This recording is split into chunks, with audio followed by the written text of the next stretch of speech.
FSN Radio. It's all about what's next. Go to financialsurvivalnetwork.com and sign up for your free weekly newsletter. You'll also get 3 free reports. The Financial Survival Network. It's all about what's next.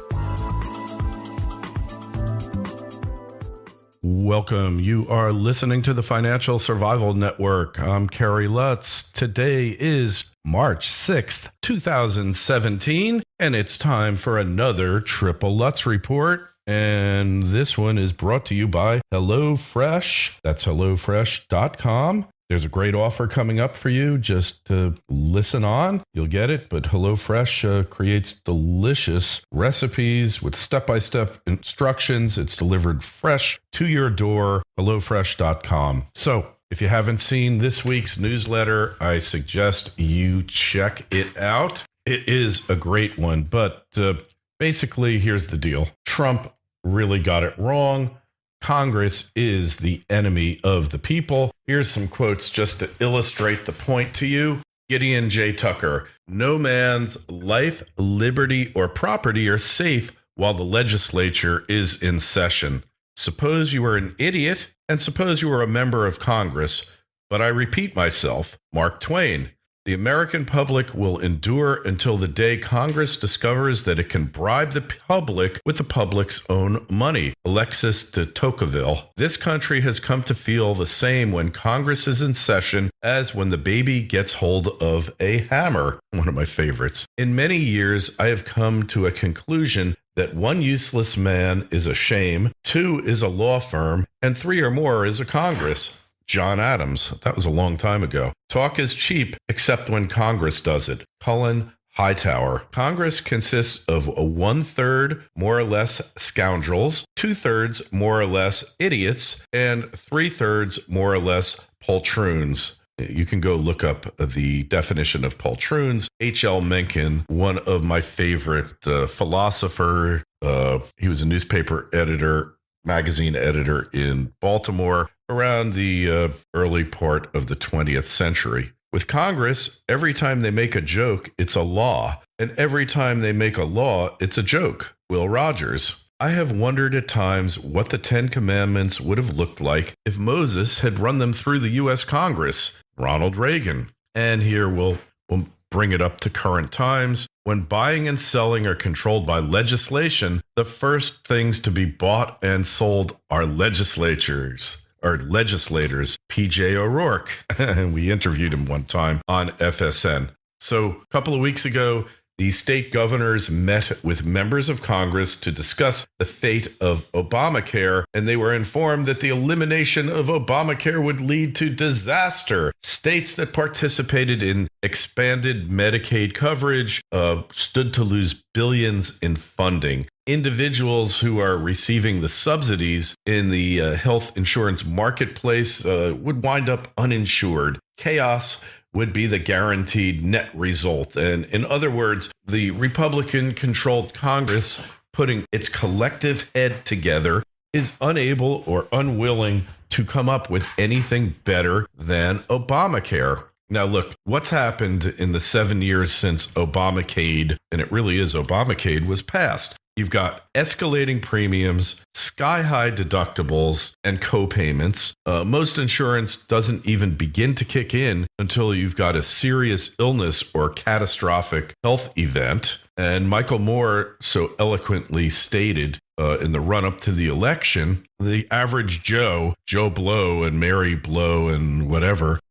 they're stuck with a blankety-blank Obamacare bronze plan where you can't even get an effing Percocet. And most of the extended coverage, the 20 million people who are covered under Obamacare, 12 million or more of those people are being covered by Medicaid, which is a horrible coverage. You basically go to a Medicaid mill and they cover you with deficient doctors, horrible facilities, filthy, disgusting places. Many of them, not all. There are good quality Medicaid facilities out there. I'm just not aware of them, but I'm sure they exist. So I don't want to slander an entire portion of the healthcare facilities. So, hey, they do exist. I just don't know where they are. But look, we're watching this system implode before our very eyes. Paul Ryan, Mitch McConnell, they are hacks. They are owned by the GOPE, by the Chamber of Commerce, by every guy who's writing a check. And if this is the best they can do, we need to dump these guys. They need to be ridden out of town on a rope. Get them the hell out. Let them go find other employment. I'm sure they will make wonderful lobbyists. And the other thing, what about our tax system? It is a complete and total joke. It's been for all of my life, for at least the last 50 years. You know that the U.S. has the highest corporate tax rates in the world, 45%. But the deep, dark secret is the biggest corporations pay a much lower rate or none at all. Throughout my lifetime, GE has paid little or no federal income tax at all. They've got high rises full of attorneys and accountants whose only job is to see that GE pays no federal income tax. Google Alphabet, Apple, Microsoft, etc., all have kept large portions of their income overseas to avoid paying income tax. And yet, through the miracle of modern corporate finance, they get to claim those earnings on their earnings reports to their shareholders, and yet they pay no U.S. income taxes on them. Now, my personal feeling is there should be no corporate income tax because us, the people, we wind up paying it anyway in the terms of higher costs to those corporations. People pay the taxes,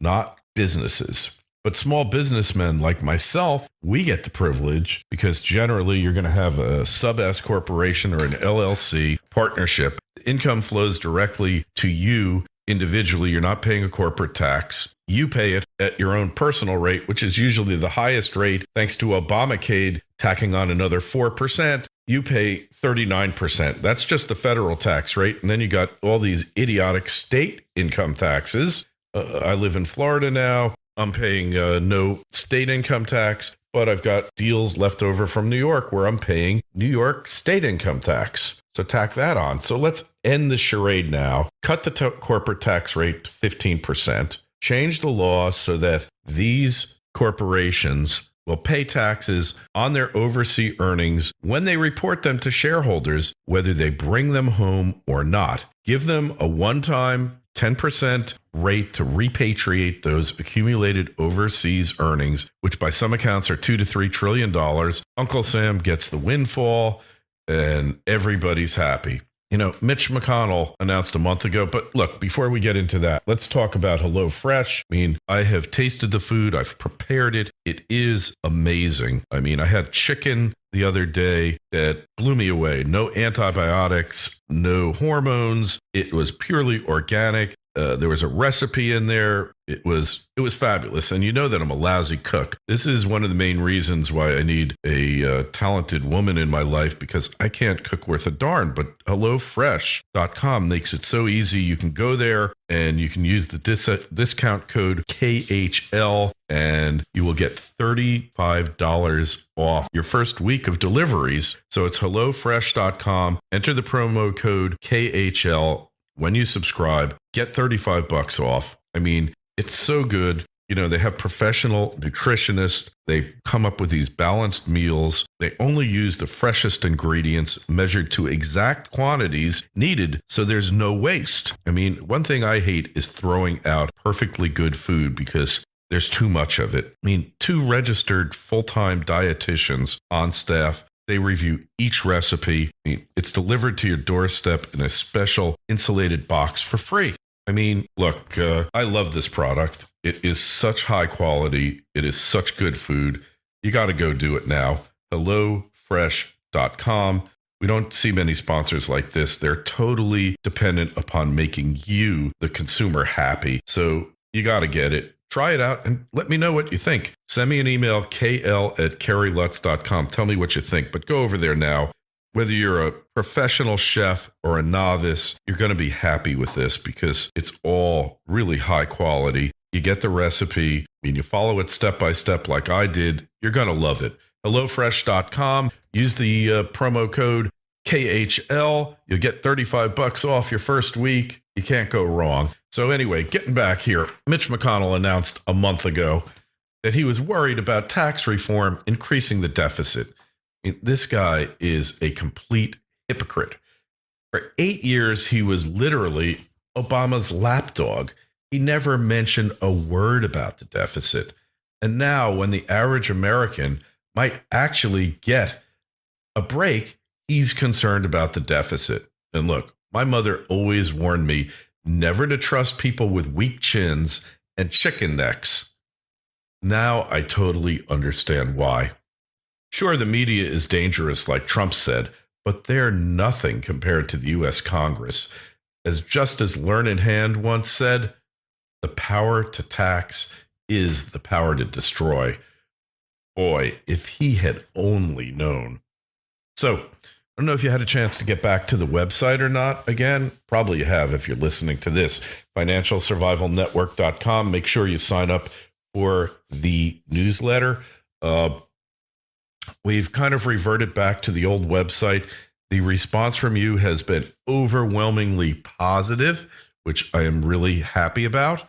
Just the functionality of the site where you can hop around and get to the latest stories, go over, you look, you easily, you can just, it's really, so many of you have told me it's the go-to place. That's where you guys go to. And you basically start your day off at this site because all the news that you need for the day is there. And, it evolved over the years just really well, better than I ever anticipated. And I guess there was just a lot of things that I never took into account when we updated the site. So we're back on with it, and it's really going great. It's better than ever. And I really like the direction that it's heading in. If you got any suggestions for guests or things that we could do, features on the site, I'd love to hear from you. Just send me an email, kl@kerrylutz.com. That's kl@kerrylutz.com. And so you've been hearing probably over the weekend, Trump said that he was bugged while he was a candidate for president. I totally believe it because a couple of days after the election, here's a site that I go to regularly called conservativetreehouse.com. And basically what this article said was that Admiral Mike Rogers came to the Trump Tower, rather. Sorry, there's only one. And met with Trump, basically. It was a week after the election. So he makes a trip to Trump Tower without getting it cleared, without telling anybody. And he is the NSA director. And why did he go there? That's really the question. Why does he go to the Trump Tower without telling James Clapper, the director of national intelligence, who's a total doofus and a perjurer? Everyone knows it. And John Brennan, who's a converted Muslim who just happens to be running the CIA. Makes total sense, right? So one thing we know for pretty sure is the Obama administration filed a request with the Foreign Intelligence Surveillance Court, FISA, to monitor communications involving Donald Trump and several advisors in June of 2016. The request, which is unusual with the FISA court, was denied. And then in 2016, they put in another FISA request. And this was right after that famous meeting with Bill Clinton and Loretta Lynch.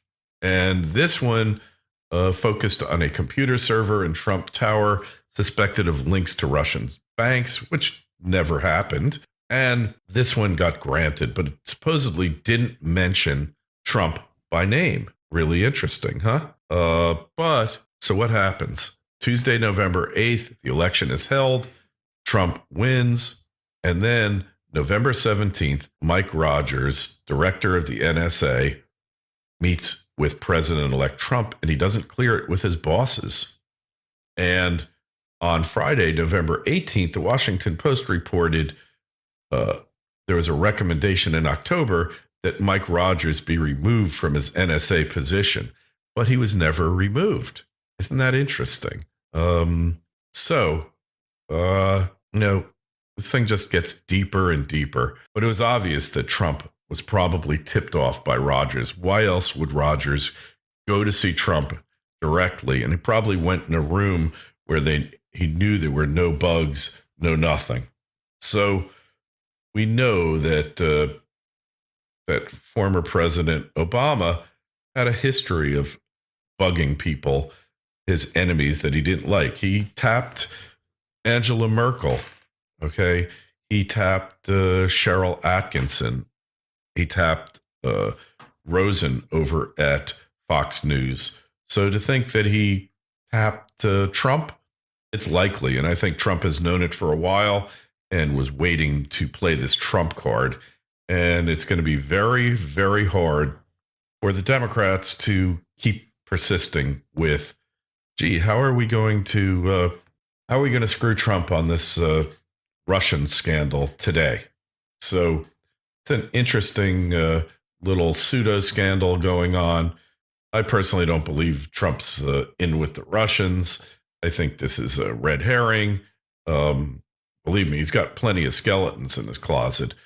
But, you know, the Democrats are not the ones to be, they are not the ones to be throwing stones. People that live in glass houses, they're in the biggest glass house of them all. So, you know, retail apocalypse, you know, that's been going on for quite a while. We've dealt with it quite a bit. We will get Howard, can't remember his last name, but we will get Howard back on. He's funny as hell, and he deals with it a lot. You know, Howard, remember his last name, Davidowitz.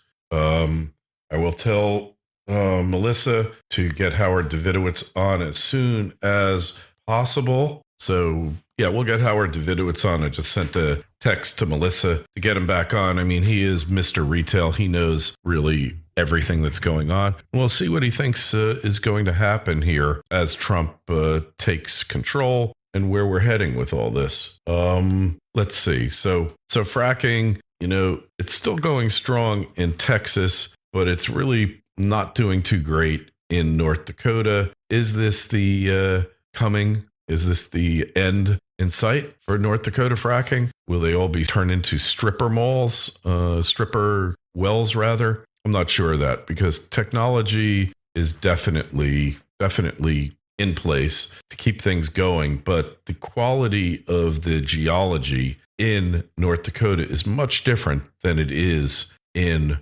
Texas, in the Permian Basin. And while things keep expanding in the Permian Basin, they are contracting in the Bakken Shale, but the Bakken Play. So we're just going to have to see how this plays out. If the technology takes some more quantum leaps, that all of a sudden makes it more viable and keeps the lights on in North Dakota. I've always been skeptical of the North Dakota play. They were just at a point where it kept, you know, the curve kept going and going, but it was based on very expensive oil, at least $65 and up. Can they keep doing it? I don't think so. I think it's going to be very difficult to keep that going. And we're just going to have to see, but highly unlikely, highly unlikely. And hey, well, we'll see what's going on. Anyways, look, check out the site if you haven't done it already, financialsurvivalnetwork.com. The Twitter feed is at Kerry Lutz. The Facebook page is Financial Survival Network. If you haven't subscribed on iTunes, please do so right away. It'll make it a lot easier, because then the shows just get delivered right to your iTunes application on your computer. If you don't have iTunes already, if you have a Mac, you've automatically got it. PC, just go to itunes.com or apple.com and get iTunes. And then you go to the iTunes store, type in Kerry Lutz or Financial Survival Network, and then click subscribe. And through the magic of technology, every show will automatically be delivered to you. And it doesn't get any easier than that. And that is it for today. This has been another Triple Lutz Report. Kerry Lutz signing off. FSN Radio. It's all about what's next. Go to financialsurvivalnetwork.com and sign up for your free weekly newsletter. You'll also get 3 free reports. The Financial Survival Network. It's all about what's next.